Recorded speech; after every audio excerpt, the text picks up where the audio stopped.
All right. Thank you, everyone, for joining. Today, we have a great conversation. We're going to talk about the AI imperative and why tomorrow is too late. I'm really pleased to welcome Liza Adams to have this conversation with me today. My name is Sean Whiteley. I'm one of the co-founders of Qualified. Liza is really a trusted voice in the marketing community, especially as it relates to AI and how marketers should be thinking about AI in the world we live in today. You can find Liza on LinkedIn, of course. And of course, her company is Growth Path Partners, and you can find her company at growthpath.net. Before we get going, I'd really like to set the stage and talk a little bit about something we've seen before, the cloud imperative. Every 10 years or so, we see a massive technological paradigm shift. Some people call it a platform shift. Personal computing, broadband, cloud, and mobile, and of course now generative AI. And I'm going to draw some parallels between the rise of cloud and the cloud revolution and generative AI that might give you some perspective about how to think about this shift that's coming our way very quickly. So I'm going to take you back to 2006 when the cloud revolution was really starting to get very hot.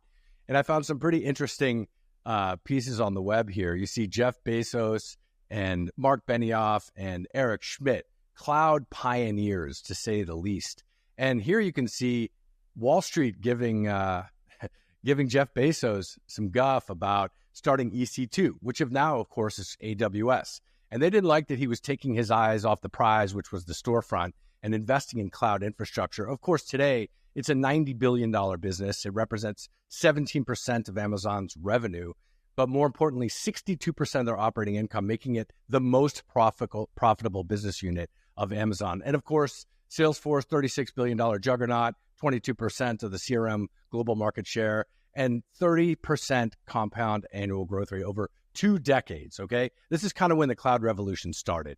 But they weren't talking about features and functionality. They were talking about a new software delivery model. They were talking about the benefits from this cloud delivery model: deployment, CapEx and cost, scalability, accessibility, security, compliance. These were all the benefits that came with cloud. And this was when everyone started to realize that this was definitively the future.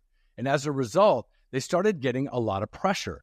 Board of directors, shareholders, customers, employees, all putting pressure on the C-suite, namely the CEO, the CIO, and the CTO, to come up with a migration plan and a blueprint for how to move to the cloud. And of course, they started having to think about organizationally, what does this mean for my business and my company and my applications and my data?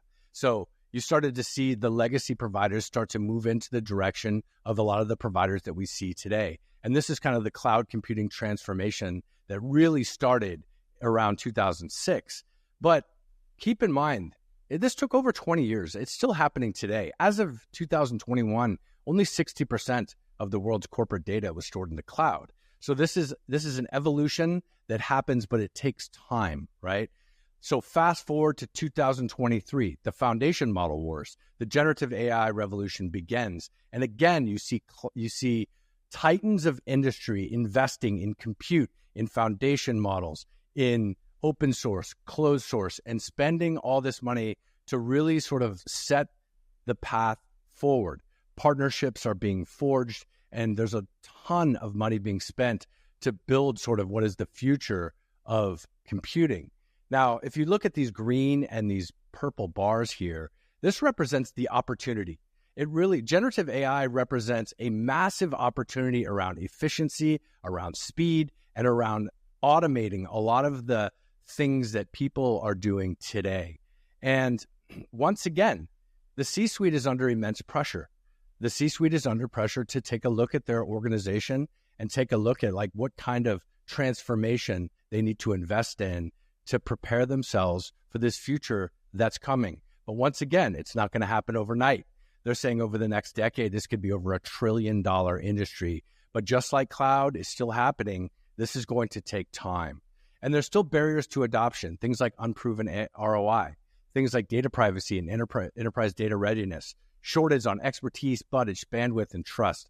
These are all the barriers to adoption. These existed in cloud. They still exist today. But when you have something with the promise of generative AI, these things will be overcome. It will just take time.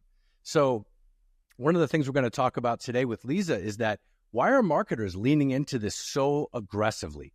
generative AI adoption, marketing and legal, probably largely due to the fact that content creation, there's a lot of language tasks that can be automated, but marketing is leaning to this very heavily. And if you look at prioritization of budget, if you look at marketing again, over 50% of marketing organizations are saying it's a top priority for me in terms of spend, as well as a top priority over the next couple of years. So this is some of the things that we're going to talk about today. And I'd really like to start the conversation with Liza by, first of all, thanking her for coming to the show to join us today. Liza, thank you very much. We really appreciate it. Sean, happy to be here. So delighted to be here. Thank you. You got it. So Liza, I've listened to quite a bit of your content, as we talked about before we started the show today. And one of the things that is very clear is that marketers are extraordinarily excited about the opportunity that's presented. And one of the things you talk about is that a lot of times marketing organizations are seen as somewhat tactical when Gen AI really is sort of posing that opportunity to be really strategic. So why do you think that marketers are kind of like rushing ahead and feeling such urgency to embrace some of the capabilities around Gen AI? Yeah, it's such an important topic. And I think more and more marketers nowadays are thinking about generative AI specifically as almost a gift to them. No, it's a gift to allow us to become more strategic.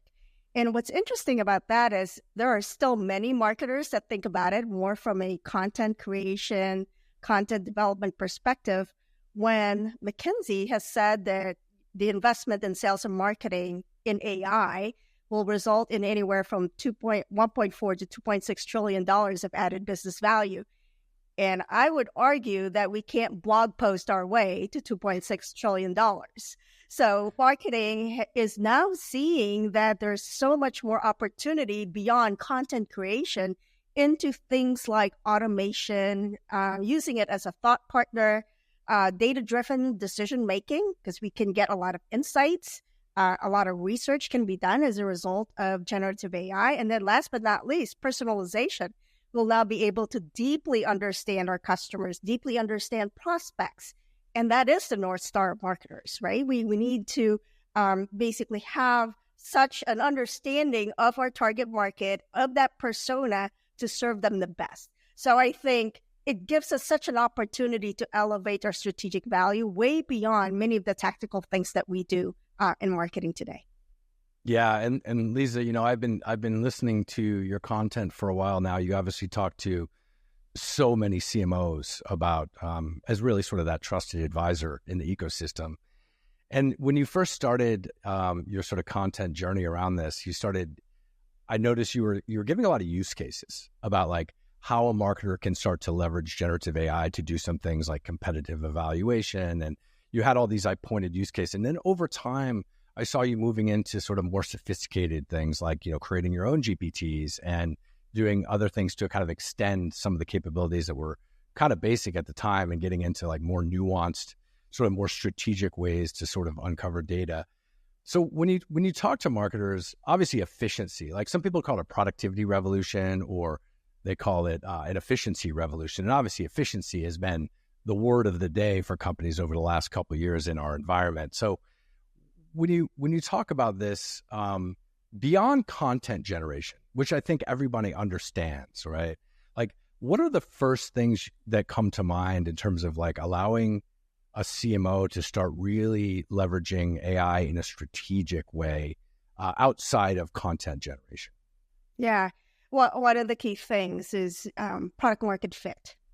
So as many of us in the marketing world and in the business world, as we moved from growth at all costs to sustained profitability, that essentially meant that we had to narrow down the aperture and figure out our target segments. Who do we go after that we can serve the best? Because this is no longer about growing share at all costs. This is about lifetime value, increasing lifetime value, decreasing retention problems, those types of things. So one of the key things that I talk about is ensuring that we have awesome product market fit. Because we can infuse AI in a number of campaigns, but if we don't have awesome product market fit, it is literally like doing an all-out campaign for snowblowers in Florida. It won't resonate, right? And it's almost like, I tell people, it's almost like, just like you can't out-exercise a bad diet, we can't out-campaign a bad product market fit. So infusing AI in campaigns when we have misalignment and that product market fit is truly a big challenge. AI doesn't solve problems. AI amplifies what's there. So, if you have bad product market fit, that misalignment will come to fruition in market, and it'll be a faster path to failure. So one of the key strategic things that I talk to CMOs about is use AI to identify your top market segments. Use AI to figure out those most valuable ones that we can serve the best. And we can serve them the best because we are best in the world in meeting those market needs. And we are able to do it in a way that's most profitable to the business. When we start there at the most strategic level and deeply understanding the customers, then the rest gets easy.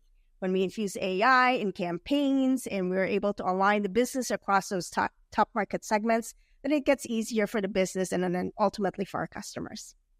Yeah, that makes perfect sense. We think about that a lot. We knew that we were not going to be a player in the foundation model war, but we knew that we needed to help companies leverage the data that they have, the GTM data that they have and that they've standardized on. And I know that you talk a lot about that. And so speaking of barriers to entry, Liza, I showed a slide in the introduction to this session, and I found, some citation around sort of the top barriers to entry. Like where do you think we are as it relates to, you speak to so many CMOs as an advisor. What's your perspective on sort of the top barriers to AI right now and how we should be thinking about those?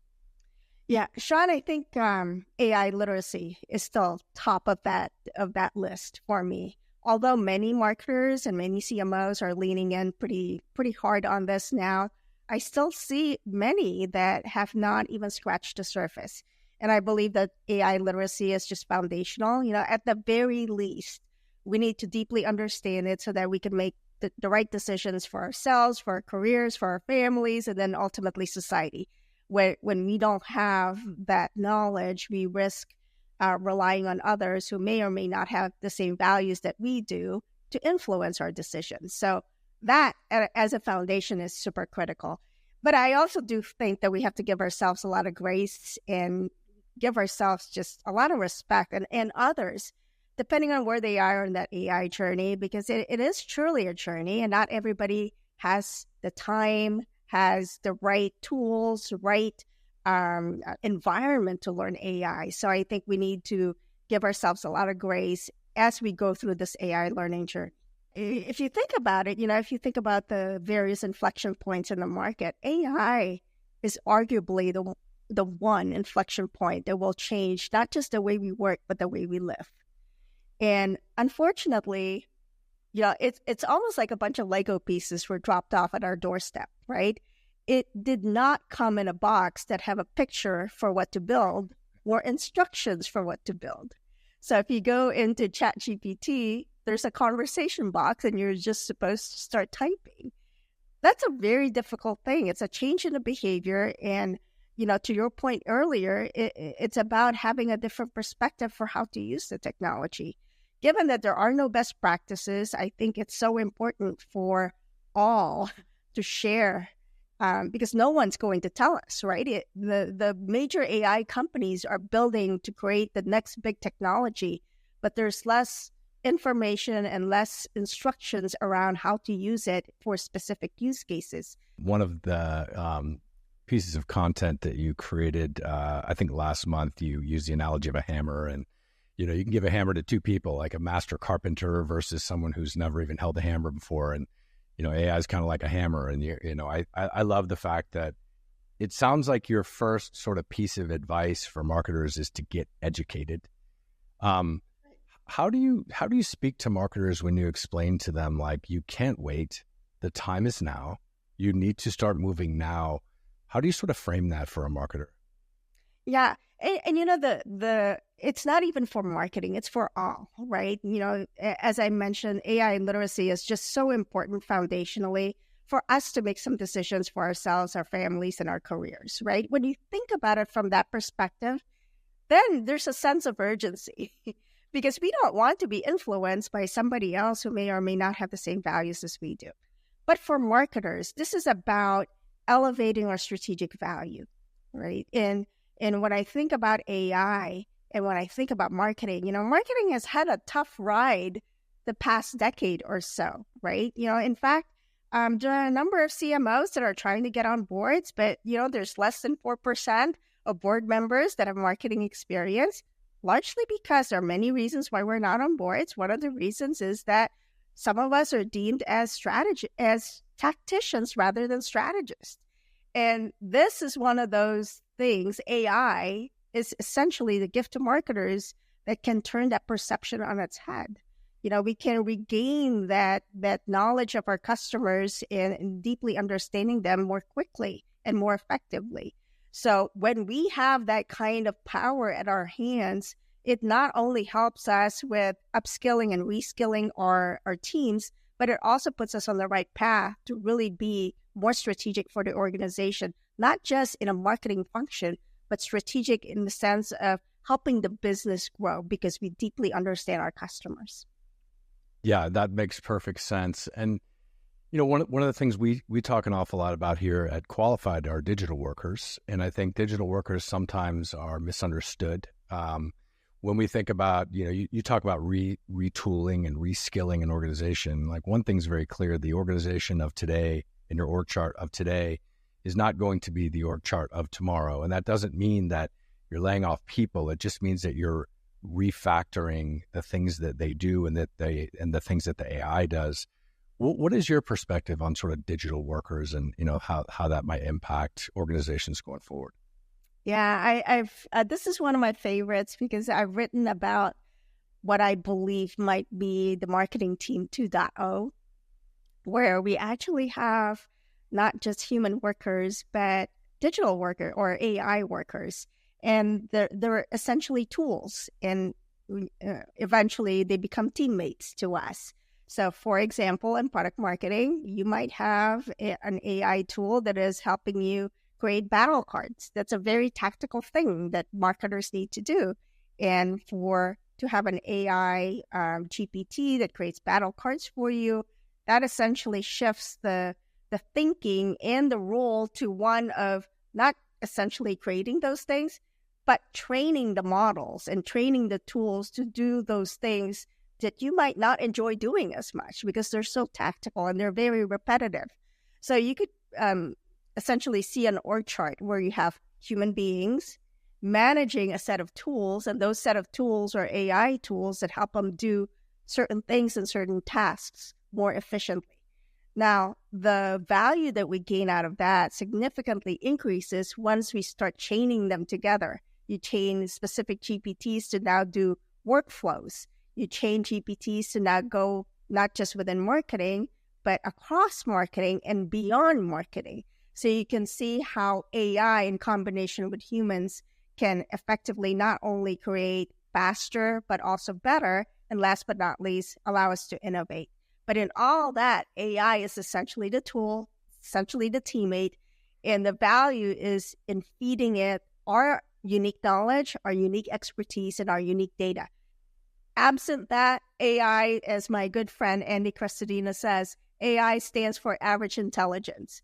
Without our unique knowledge, data, and expertise, it will give you very average answers. But when we guide it in the right way, we guide it responsibly, then we have a much better result that's relevant to our customers and to our business.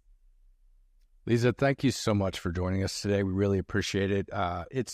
It's very clear why you've become such a trusted, well-respected member of the marketing community as it relates to AI. Liza, once again, thank you so much. We really appreciate your time. Thank you, Sean. Nice to be here.